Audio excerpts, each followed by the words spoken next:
Muy buenas, mis queridos. No sé vosotros, pero yo nunca había estado en el desierto y hoy vamos a descubrir cómo un desierto puede convertirse en una ciudad más lujosa y una de las más turísticas del mundo. Hoy vamos a hablar sobre Dubái.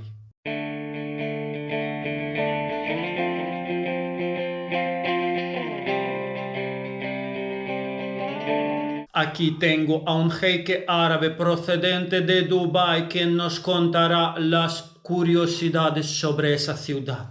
Muy buenas. Assalamu alaikum. Habibi, come to Dubai. Alaikum assalam. Dubái se convirtió en un gran centro de turismo mundial y ocupa una parte grande en la lista de los negocios mundiales, por no hablar de la belleza de los rascacielos. Y me gustaría descubrir cómo todo esto ocurrió. Sí, es cierto que muchos bloggers y youtubers normalmente sacan imágenes bonitas de los coches de lujo, mujeres guapas, turistas y los lujos en general. Pero todo esto lleva allí solo 50 años. ¿Solo 50 años? ¿Y cómo era antes? Vamos a empezar con que Dubái es un territorio no apto para vivir en absoluto desde la perspectiva europea. ¿Por qué? Porque es un desierto. Allí no crece prácticamente nada. El calor es de unos 50 grados y lo más importante, no hay agua. Pero yo he visto en muchos vídeos que hay agua y hay fuentes. No me refiero ahora mismo, sino en general. Digo sobre la primera mención sobre Dubái para los europeos, datada del año 1095 por un historiador andalusí, Abu Abdul al-Bakri. ¿En serio? ¿Y qué dice? Pues en sus crónicas él menciona Dubái. Disculpe, ¿qué es Dubái realmente? Es diminutivo de Dibba, que significa langostas del campo. Esas langostas iban allí para reproducirse. ¿Y qué hacía la gente en ese desierto donde hay ni agua, como dice usted? Las tribus beduinas cultivaban dátiles de alguna manera, pescaban ya que hay mar y posteriormente acompañaban a los barcos de los mercantes que paraban allí para reponer suministros. Uy, qué interesante. ¿Y los primeros europeos qué decían de ese sitio? Pues en el año 1580 un mercader veneciano llamado Gaspar Abalbi contaba que existe un sitio llamado Dubái donde viven beduinos y el tesoro más asombroso allí son las perlas. ¡Wow! No tenía ni idea. En serio, las perlas. Así que hacían un buen negocio. Sí, eso, y la piratería. A toda la península arábiga los ingleses llamaban la costa de los piratas. La piratería. ¡Wow! Entonces los jeques de hoy son los descendientes de los piratas. Prácticamente, esa flota se tenía que unir a algún imperio. En el siglo XVI, la vida allí era muy dura. Era muy difícil sobrevivir en ese territorio. Mis queridos, viajar siempre es interesante y si tenéis planeado viajar a Dubái, no olvidéis un libro, sea para leer en el avión o en la playa o simplemente en la tumbona cerca de la piscina. El destino del poeta. Es un libro perfecto para acompañar su viaje, ya que no ocupa mucho espacio, pero está lleno de historias interesantes que un vuelo aburrido se convierte en interesante. Disponible en todas las librerías principales y en Amazon. Todos los enlaces en la descripción. Así que Dubái era pequeño. Para que lo sepa, en el siglo XX Dubái ocupa un territorio de 1 kilómetro por 3, donde viven 10.000 personas. ¿Y cuándo empieza la historia de Dubái como megápolis? La historia de Dubái como megápolis empieza en 1799. Entonces, Dubái era un vasallo del Emirato Abu Dhabi. Era uno de los emiratos más potentes. Dubái iba desarrollándose como un pueblo pesquero y en algún momento llega una familia que compuso la gloria de esta ciudad. Es la dinastía Al Maktoum. ¿Y qué es lo que han hecho? Eran y siguen siendo personas sabias que entendieron que había que convertir Dubái en el centro del comercio y lo primero que hicieron fue anunciar la independencia de Abu Dhabi y empezaron a gobernar la ciudad. Ah, entonces todo empezó en sus orígenes sin que los europeos se entrometan. Creo que no es un secreto que sin los ingleses no se hacía nada en Medio Oriente en aquel entonces. Pero está muy lejos. ¿Qué le interesaba a los ingleses allí? La India, la perla que lleva la corona inglesa, y por supuesto todas las vías del comercio tenían que estar seguras al 100% y por supuesto bajo el control de los ingleses. Ah, entiendo. ¿Y qué ocurre con los ingleses? ¿Y cuándo aparece la ciudad como ciudad? En el año 1800 es cuando aparece la muralla de fortaleza alrededor de la ciudad y en el horizonte aparece la campaña británica de las Indias Orientales y firma un pacto con los jeiques de la costa de los piratas. ¿Qué tipo de pacto?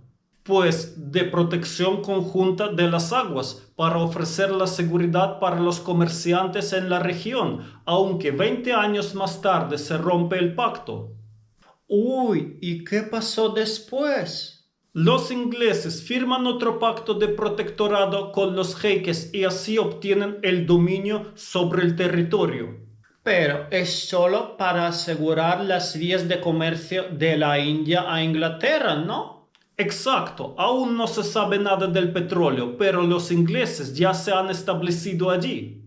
Pero no pasa nada, ¿no? Si están allí simplemente controlando, aunque tengan superioridad en fuerza. Pero en 1911 Inglaterra declara el monopolio. A partir de entonces todas las perlas pescadas en Dubái se pueden vender únicamente a través de las campañas inglesas. Ah, entonces empieza un gran negocio de las perlas y Dubái empieza a crecer. No del todo. En la venta de las perlas no se puede crecer mucho. Además, en Japón un artesano descubre cómo fabricar perlas artificiales y empieza a abrir una granja tras otra. Y eso fue un golpe duro para la economía de Dubái. Y a la vez, la Segunda Guerra Mundial hizo que Inglaterra abandonara parcialmente sus colonias. Y a la vez, la gente de los Emiratos empiezan a indignarse por el dominio de los ingleses.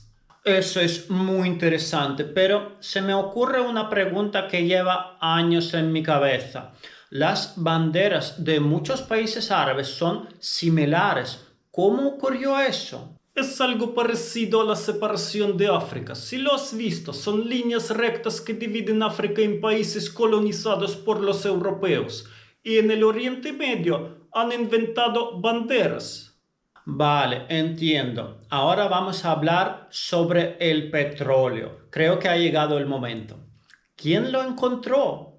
El petróleo lo buscaban varias compañías, British Petroleum, Shell, pero lo encontró la compañía americana Conoco. Y allí la economía de Dubái cambia de manera radical. Entonces, ¿la grandeza de Dubái empezó con el petróleo? No, todo empezó con el agua potable e incluso antes de encontrar el petróleo empezaron a buscar agua en el desierto.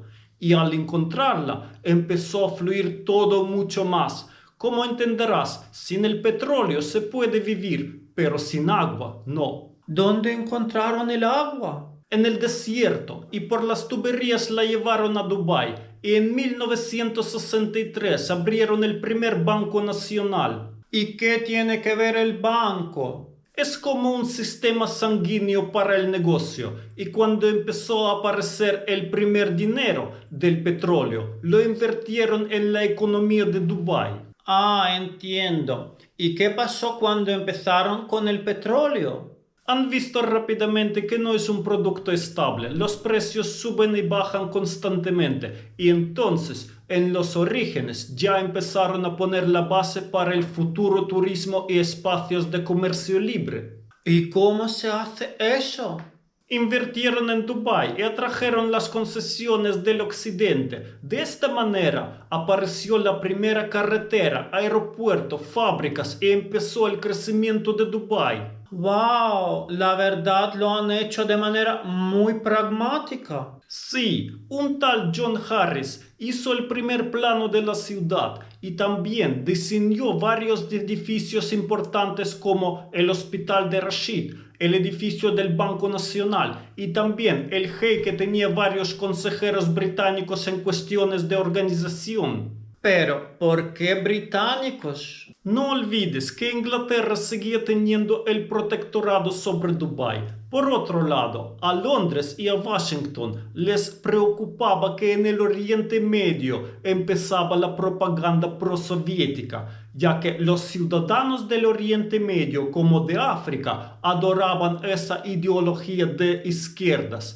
Y para que esa historia comunista no apareciera allí, había que llenar esos territorios por sus consejeros. ¡Wow! ¡Qué complejo todo! Entiendo ahora. Y por eso tal vez los hijos de los jeques van a estudiar a Inglaterra y Estados Unidos. También porque los jeques se dieron cuenta de que era bueno invertir en la cultura occidental y donaban enormes cantidades de dinero a las universidades europeas. ¡Wow! Eso no me lo imaginaba para nada, así que no eran simplemente jeques ricos de petróleo, pero también mecenas importantes. ¡Wow!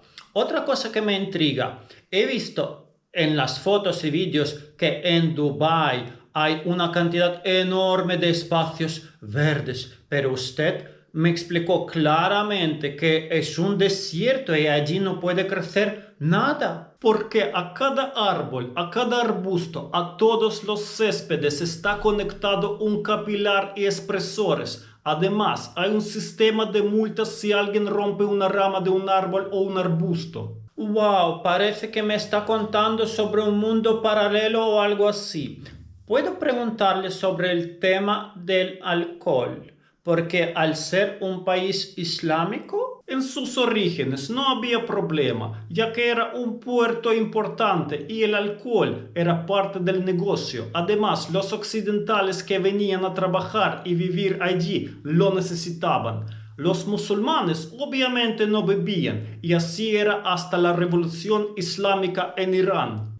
¡Uy! ¿Qué pasó? Porque después de la revolución a Dubái llegó un representante iraní y dijo, esperen, es un país islámico, pero ¿por qué los extranjeros beben en los restaurantes? Y a partir de entonces se prohibió y durante muchos años estuvo prohibido, aunque después empezó a venderse en los hoteles. Uy, qué fuerte. La verdad es que desconozco todo esto y es como si me hubiera contado sobre otro planeta. Pero, ¿cómo Dubái se convirtió en el Dubái que conocemos hoy en día?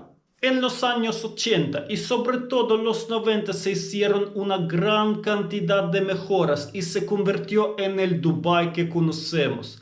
Además, en 1985 se fundó la compañía aérea llamada Emirates. ¿Y por qué era importante la creación de Emirates? Porque así empezó a crecer el turismo.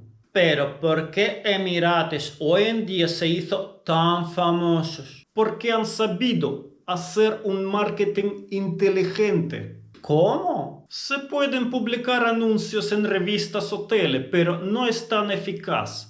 Lo que han hecho es invertir en fútbol. Uno de los primeros contratos de patrocinio era Chelsea, luego Arsenal, luego Milán, Real Madrid, también en otro tipo de deportes. Así que Emirates se convirtió en los embajadores de los Emiratos Árabes en todo el mundo, entiendo. ¿Y qué opinas sobre el futuro de Dubái? Le puedo contestar con la poesía escrita por el jeque Mohammed bin Rashid Al Maktoum. El futuro le pertenece a quienes lo pueden imaginar, diseñar y traer a la vida. Qué bonito. Muchas gracias por su tiempo y por tantos datos interesantes. Y con ustedes nos vemos próximamente. Chao.